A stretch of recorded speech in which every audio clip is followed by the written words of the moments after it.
गुरु भक्ति योग। आत्म साक्षात्कारी महान गुरु का संग प्राप्त करना बड़ा मुश्किल है, किंतु वह संग बहुत ही लाभकारी है। आप अगर भक्ति भाव पूर्वक ईमानदारी से प्रार्थना करोगे तो वे स्वयं आपके पास आएंगे। आप अगर आत्म साक्षात्कारी गुरु की सेवा करेंगे तो आपके मोक्ष की समस्या हल हो जाएगी। अगर पावनकारी आचार्य की सेवा में आप जीवन बिताओगे तो जीवन कृतार्थ हो जाएगा। महात्माओं का संग ईश्वर कृपा से ही प्राप्त होता है। जीव जो भक्ति भाव पूर्वक गुरु की सेवा करता है वह जीवन के परम तत्व को प्राप्त करता है। गुरु की सेवा से साधक का मन किसी भी प्रकार के प्रयत्न बिना ही अपने आप एकाग्र होने लगता है। गुरु शिष्य की मुश्किलों एवं अवरोधों को जानते हैं, क्योंकि वे त्रिकाल ज्ञानी हैं। अतः मन में ही उनसे प्रार्थना करो, वे आपको अवरोध दूर करेंगे। गुरु के दर्शन अंधकार का सर्वथा नाश करते हैं और असीम आनंद देते हैं। जन्म से लेकर मृत्यु पर्यंत जीवन का एकमात्र हेतु महान गुरु की सेवा करना है। जिसने गुरु प्राप्त किए हैं ऐसे शिष्य के लिए ही अमरत्व के द्वार खुलते हैं। शिष्य को चाहिए कि वह आचार्य को साक्षात ईश्वर के रूप में माने, मनुष्य के रूप में कदापि नहीं। एक नंदी नामक ब्राह्मण था। उसके पूरे शरीर में कोढ़ हो गया था, इसलिए वह तुलजापुर, जो कि महाराष्ट्र में है, भवानी माता के मंदिर में गया और 3 वर्ष आराधना प्रार्थना जप करता रहा। एक दिन माता ने उसे सपने में आदेश दिया कि तुम चंदला परमेश्वरी के पास, जो कि गुलबर्गा कर्नाटक में स्थित है, वहां जाओ, वहां तुम्हारा काम बनेगा। ब्राह्मण वहां गया और देवी की उपासना करने लगा। 7 महीने बीत गए।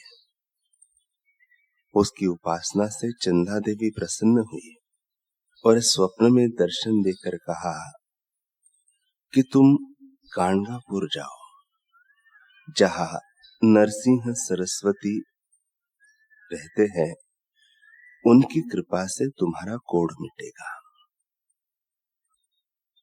नंदी ब्राह्मण स्वप्न से जागा। उसने सोचा, यदि मुझे एक मनुष्य के ही पास भेजना था तो यहां 7 महीने क्यों रोके रखा। वह नहीं गया, उसी मंदिर में रहा। देवी ने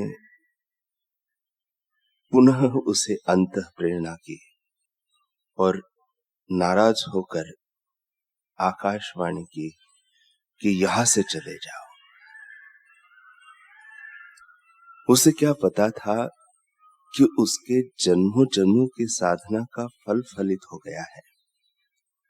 अर्थात देवी ने जन्म मरण के दुखों से सदा के लिए उसे मुक्त करने हेतु सद्गुरु की शरण का मार्ग बता दिया है। नंदी ब्राह्मण सद्गुरु नरसिंह जी के पास पहुंचा। उसे देखते ही गुरुदेव ने मुस्कुराते हुए कहा, अरे, देवी को छोड़कर मनुष्य के पास क्यों आए हो।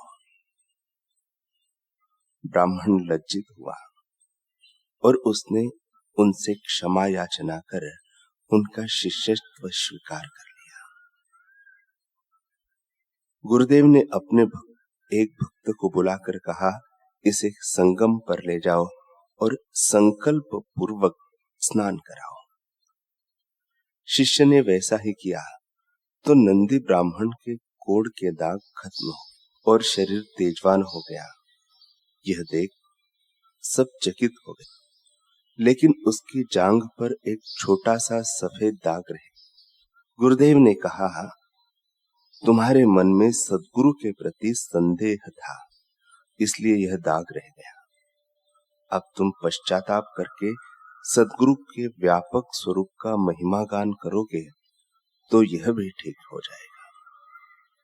नंदी ब्राह्मण ने कहा, गुरुदेव, मैं तो अनपढ़ हूं, महिमा गान कैसे करूं?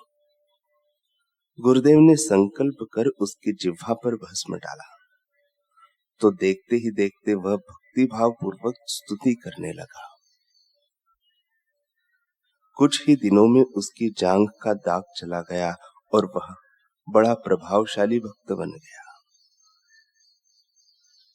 हयात ब्रह्मज्ञानी महापुरुष अगर मिल जाए तो मनुष्य के लिए इससे बढ़कर सौभाग्य की क्या बात होगी। जिनके हृदय में परमात्मा प्रकट हुआ है, ऐसे ब्रह्म स्वरूप संतों का दर्शन, सत्संग व सेवा जिनको मिल जाती है, उनको तो भगवान शिव जी भी धन्यवाद देते हैं। और जो ऐसे महापुरुषों के हयाती काल में उनके दर्शन, सेवा, सत्संग का लाभ नहीं ले पाते, उनके लिए इससे बड़ा क्या दुर्भाग्य होगा। संत पथिक जी महाराज कहते हैं, सौभाग्य से जो गुरुदेव की शरण में आया, गुरुदेव की दया से छूटी जीव की माया। माया के छंद में रूप में संसार भुलाना, गुरुदेव की दया बिना मिलता ना ठिकाना। माया में देह गेह से ही नेह लगाना, गुरुदेव की दया से सतरूप हो जाना।